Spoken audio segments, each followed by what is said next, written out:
Hello everyone.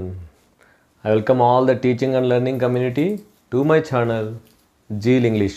Now we are going to discuss rule number 3. With this rule number 3, entire polite request topic will be concluded. Are you ready? Okay then, let us continue. Coming to rule number 3, before we discuss rule number 3, let us revise the first rule and second rule. First రూల్లో మనం నేర్చుకున్న విషయం వచ్చేసి వర్బ్తో మొదలైతే మనం ఒక రకంగా రాసేస్తాం. Second రూల్లో ఏం నేర్చుకున్నాము?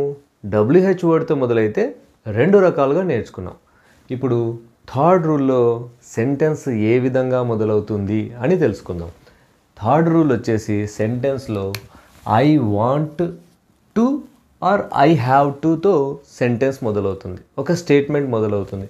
Either I want to or I have to. మరి ఐ వాంట్ టు లేదా ఐ హ్యావ్ టుతో స్టేట్మెంట్ ఉన్నప్పుడు మనం ఏం చేయాలి అంటే ఈ ఫ్రేజ్ని తీసేసుకోవాలి.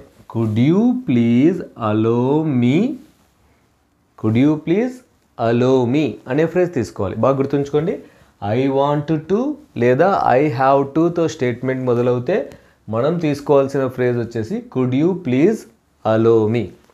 ఓకే, ఇప్పుడు ఈ రూల్ని మనం ఎగ్జాంపుల్స్లో డిస్కస్ చేయబోతున్నాం. ఇక్కడ చూడండి, a student to a teacher, I want to leave early ma'am. ఇది essay 1లో 2019లో వచ్చిన విషయం. ఇది ఈ క్వశ్చన్కి ఆన్సర్ చేయడానికి ట్రై చేద్దాం. Right, a student to a teacher statement ఎక్కడుంది? మనం ఆల్రెడీ తెలుసు, మనకు ఇన్వర్టెడ్ కామర్స్లో ఉండేదంతా ఒక స్టేట్మెంట్. మరి మనం ఏ రూల్ని ఇన్సర్ట్ చేయాలన్నప్పుడు ఫస్ట్ వర్డ్ని చూస్తాం. ఫస్ట్ వర్డ్ వర్బ్ ఉందా? లేదు.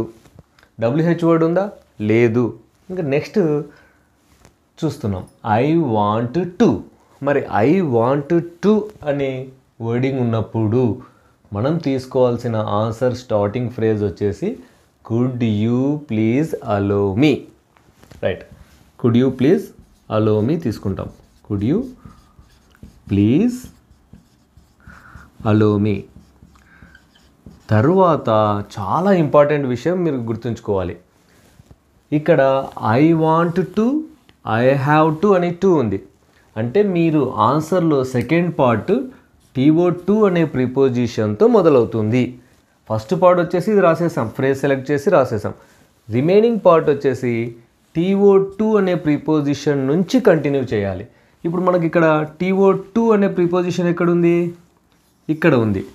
కాబట్టి మనం ఇక్కడ నుంచి ఈ భాగాన్ని మొత్తంగా ఆన్సర్లో సెకండ్ స్టెప్లో రాయబోతున్నాం. చూడండి, could you please allow me, ఇక్కడ నుంచి రాస్తాం to leave early ma'am. Right, with this will get 2 marks. లాస్ట్లో క్వశ్చన్ మార్క్ మరవద్దు. Coming to second question, you to your friend, I want to see your magazine. చూడండి మరి ఇక్కడ లాస్ట్లో మనం చూస్తే స్టార్టింగ్ మనం చూడాల్సింది ఈ పొలైట్ రిక్వెస్ట్ మొత్తం స్టార్టింగే చూడాలి. స్టార్టింగ్లో వర్బ్ ఉందా? లేదు. WH వర్డ్ ఉందా? లేదు. మరి ఏముంది? ఐ వాంట్ టు ఉంది. ఐ వాంట్ టు ఉంటే రూల్ నెంబర్ 3. మరి రూల్ నెంబర్ 3 ఏం చెప్తుంది? ఐ వాంట్ టు ఉన్నప్పుడు ఈ ఫ్రేజ్ తీసేసుకోవాలి. ఇది first step. Could you please allow me. Next second స్టెప్లో మనం ఏం చేయాలి? ఇందాక చెప్పాను నేను, టు అనే ప్రిపోజిషన్తో స్టార్ట్ చేయాలి. ఇక్కడ టు అనే ప్రిపోజిషన్ ఉందా? స్టేట్మెంట్లో ఉంది. మరి ఇక్కడి నుంచి ఇక్కడి వరకు పార్ట్ని మనం హైలైట్ చేసి ఉంచుకోవాలి. మరి ఇప్పుడు ఆన్సర్లో ఈ రిమైనింగ్ పార్ట్ని మనం ఇన్సర్ట్ చేస్తాం. Could you please allow me to see your magazine. ఎండ్లో question mark. Coming to third one, you to your father, I have to go to see my friend in the hospital. మరి ఇక్కడ మనము polite రిక్వెస్ట్లో మనం చూడాల్సింది first word. Verb ఉందా? లేదు. WH word ఉందా? లేదు. మరి ఏముంది? I have to. I have to ఉంటే rule number 3, I have to. మరి ఐ హ్యావ్ టు ఉన్నప్పుడు మనం తీసుకోవాల్సిన ఫ్రేజ్ వచ్చేసి could you please allow me. అది రాసేస్తాం. Could you please allow me. Second స్టెప్లో మనం ఏం చేస్తాము, ఐ హ్యావ్ టు ఉంది కాబట్టి టు నుంచి ఆన్సర్ని మొదలెడతాం. మరి ఇక్కడ టు అనే ప్రిపోజిషన్ని రౌండ్ ఆఫ్ చేస్తాము. ఇదంతా పార్ట్ మనము సెకండ్ స్టెప్గా రాసేస్తాం. Could you please allow me to go to see my friend in the hospital.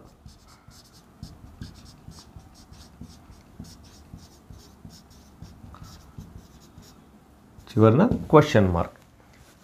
Coming to fourth one, you to your teacher. I have to leave a bit early. ఇక్కడ చూడండి, మనం స్టేట్మెంట్లో polite request answering చేసేటప్పుడు మనం first చూసేది ఏమి, verb ఉందా, లేదు. Verb ఉంటే రూల్ నెంబర్ 1. WH వర్డ్ ఉందా, నో. ఉంటే సెకండ్ రూల్. మరి ఏముంది, ఐ హ్యావ్ టు అని ఉంది. ఐ హ్యావ్ టు అని ఉంటే మనము ఈ ఫ్రేజ్ తీసుకోవాలి. అది రాసేస్తాం స్టెప్ 1లో. కుడ్ యూ ప్లీజ్ అలో మీ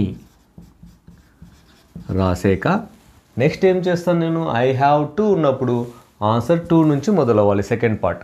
మరి దీంట్లో టు అనే ప్రిపోజిషన్ని డిటెక్ట్ చేస్తున్నాను. ఇక్కడ నుంచి రిమైనింగ్ పార్ట్ని సెలెక్ట్ చేస్తున్నాను, రాస్తున్నాను. Could you please allow me to leave a bit early. చివరన క్వశ్చన్ మార్క్ ఉంచడం మరవద్దు. మరి ప్రతి రూల్లో ఎక్సెప్షన్ మీద కొద్దిగా ఫోకస్ ఉంచాలి మనం. మరి ఆ ఫోకస్డ్గా ఉంచి ఆన్సర్ని ఈజీగా రాబట్టచ్చు. ఇక్కడ చూడండి, ఇప్పటివరకు I want to, I have to అనే ఎగ్జాంపుల్స్ అన్నిటిని మనం ఈజీగా కుడ్ యూ ప్లీజ్ అలో మీ అని సెలెక్ట్ చేసుకొని టు అనే ప్రిపోజిషన్ని ఐడెంటిఫై చేసి రిమైనింగ్ పార్ట్ మొత్తం రాసేస్తే ఆన్సర్ అయిపోయింది. ఇక్కడ చూస్తే ఐ వాంట్ ఉంది, టు లేదు. అంత మాత్రమే డిఫరెన్స్ ఉంది ఈ క్వశ్చన్స్కి వీటికి. ఇప్పుడు మనం ఏం చేయాలి అంటే, ఒక్క స్టెప్లో మీకు సింపుల్గా అర్థమయ్యేటట్టు చెప్తాను. ఇది ఎక్సెప్షన్ రూలు. దీనికి సంబంధించి మీరు ఎయిదర్ గివ్ మీ కానీ ఆర్ అలో మీ కానీ యూస్ చేయొచ్చు. నేనేం సజెస్ట్ చేస్తానంటే, మీరు ఇదే రూల్ నేర్చుకొని ఉన్నారు కాబట్టి సేమ్గా ఇలానే రాసేయండి. Could you please allow me, could you please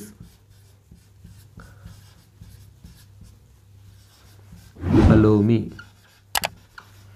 తర్వాత మనం ఏం చేస్తున్నాము, టు అనే ప్రిపోజిషన్ని ఐడెంటిఫై చేస్తున్నాం. ఇక్కడ టు అనే ప్రిపోజిషన్ లేదు కాబట్టి ఇది ఎక్సెప్షనల్ కేస్. కాబట్టి మీరు టు అనే ప్రిపోజిషన్ని యూజ్ చేసి ఒక వర్బ్ ఫామ్ ఇక్కడ రాయాలి. రాసి రిమైనింగ్ పార్ట్ అంతా అలాగే రాసేయాలి.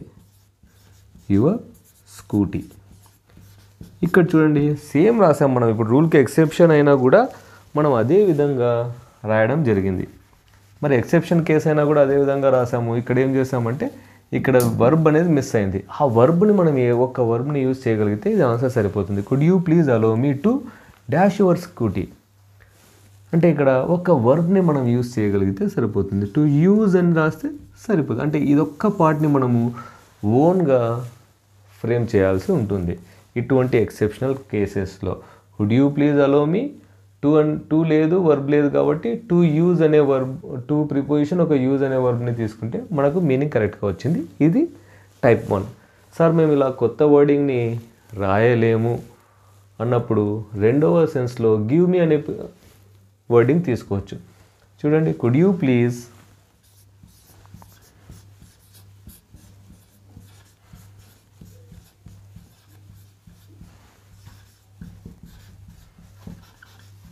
గివ్ మీ అలో చేసుకున్నాం. ఇక్కడ అలో మీ తీసుకుంటే టు ప్లస్ వర్బ్ని మనము సొంతంగా రాయాల్సి వస్తుంది. ఇక్కడ గివ్ మీ ఇవ్వు అనే సెన్స్లో తీసుకున్నాం. ఇది ఈ పార్ట్ తీసుకున్నాం. గివ్ మీ తీసుకున్నాక యాజ్ యూజువల్గా రిమైనింగ్ పార్ట్ మొత్తం మనం రాసేస్తే ఆన్సర్ అయిపోతుంది. Give me your scooty. చివరన క్వశ్చన్ మార్క్ మరవకూడదు. సో ఈ విధంగా ఇటువంటి ఎక్సెప్షనల్ కేసు ఉన్నప్పుడు ఆన్సర్ చేసే విధానం ఇది. ఒకసారి కేర్ఫుల్గా వినండి. కుడ్ యూ ప్లీజ్ అలో మీనే తీసుకుంటాము. టు అనే ప్రిపోజిషన్ లేదు కాబట్టి మనం టు రాసి దీనికి సరిపడా ఒక వర్బ్ని ఇక్కడ యూజ్ చేస్తాము. ఇక్కడ యూజ్ అనే వర్బ్ని యూజ్ చేసాము. రిమైనింగ్ పార్ట్ అంతా రాసేసాము. ఇది ఒక రకం. రెండవ రకం ఏం చేసాము, could you please allow me అనే యూజ్ చేస్తే టు ఒక వర్బ్ తీసుకోవాలి. వద్దు, గివ్ మీ తీసుకుందాము.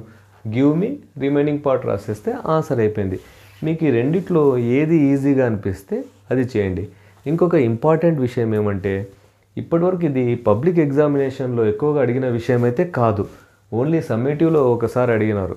సింపుల్గా మీకు గుర్తుండిపోతుంది. కాబట్టి ఈ పొలైట్ రిక్వెస్ట్కు సంబంధించి మనం ఎంటైర్ సిలబస్లో ఉండే విషయం మొత్తం కవర్ చేయడం జరిగింది.